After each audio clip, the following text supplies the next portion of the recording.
Տան պայմաններում տհաճ հոտից ազատվելու համար դուք կարող եք Վալբերիսից կամ այլ տնտեսական խանութներից գնեք խնամքի միջոցներ, մաքրող միջոցներ, Դամեստսի կամ Ռաշայի կամ այլ տեսակ միջոցներ, եթե տհաճ հոտ է գալիս ձեր ռակվինայից, տուալետից, կանալիզացիաներից եւ այլն, բայց մարմնի որևէ հատվածում առկա տհաճ հոտը, դա կլինի սեռական օրգանների հատվածում տհաճ հոտ, դա կլինի թևատակերից եկող տհաճ հոտ, թե կենսաբանական մեր հեղուկներից, սերմնահեղուկից տհաճ հոտ, մեզից տհաճ հոտ, պետք է ընկալեք, որ այս բոլոր դեպքերում հիմքում ընկած է լինելու այս կամ այն տեսակի առողջական խնդիրը։ Այո, եթե նույնիսկ մեր մարմնից ենք մենք առնում տհաճ հոտ, դա այն դեպքում, երբ որ մենք հետևում ենք, պահպանում ենք հիգիենայի տարրական նորմերը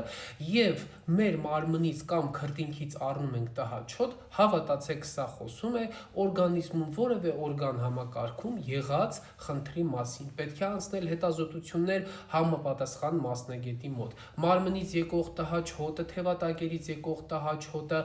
պետք չի գալ իմ մոտ, դա սեքսոլոգիական ծառայության մեջ չի մտնում, բայց սեռական օրգաններում առկա տհաճ հոտը, ինչպես նաև այն կենսաբանական հեղուկները, որոնք արտադրվում են եւ դուրս են գալիս սեռական օրգանների կողմից, խոսքը վերաբերվում է մեզին, սերմնահեղուկին, տղամարդկանց մոտ, կանանց մոտ, մեզին եւ հեշտոցային լորձի արտադրությանը, ապա սրանք վերաբերվում են սեռական առողջությանը, այս հարցերով դուք կարող եք դիմել։ Տհաճ հոտը սեռական օրգանների հատվածում կարծես թե կամաց առողջական բնույթի խնդիր դառնալուց, հոգեբանական խնդիր դառնալուց բացի, տեղափոխվում է նաև հասարակական միջավայր, դառնալով սոցիալական խնդիր մարդկանց, որովհետև ես ժամանակ առ ժամանակ ունենում եմ պացիենտներ, ովքեր սեռական օրգաններից տհաճ հոտի պատճառով խուսափում են նույնիսկ դուրս գալ տնից եւ շփվել այլ մարդկանց հետ, իրենք կարծում են, որ իրենց սեռական օրգաններից եկող տհաճ հոտը այնքան ահավոր բնույթ է կրում,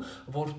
նույնիսկ դա նկատվում է եւ շրջապատի մարդիկ զգում են նույնիսկ այն պարագայում, եթե իրենք ուղղակի քայլում են փողոցում։ Մենք բոլորս հասկանում ենք, որ դա այդպես չի, ես փորձում եմ պացիենտին հանգստացնել, ասելով, որ դա այդպես չի, դու գոնե դուրս արի միջավայր, գոնե շրջապատից մի կտրվի, որովհետեւ այդ սեռական օրգաններից եկող տհաճ հոտը իսկապես մինչև չհանվես, ոնց որ ասած, չեն իմանա այդ մասին, բայց դե իսկապես դա մարդուն իսկապես կարող է այնքան լուրջ դիսկոմֆորտի զգացողություն պատճառել, որ մարդն ուղղակիորեն խուսափի։ Հետազոտվեք, եղեք առողջ, պետք չի ապրել տհաճ հոտով, դրա եղածը բան չի, բայց ինքը խանգարում է փաստացիորեն լիքը մարդու ապրել երջանիկ եւ խաղաղ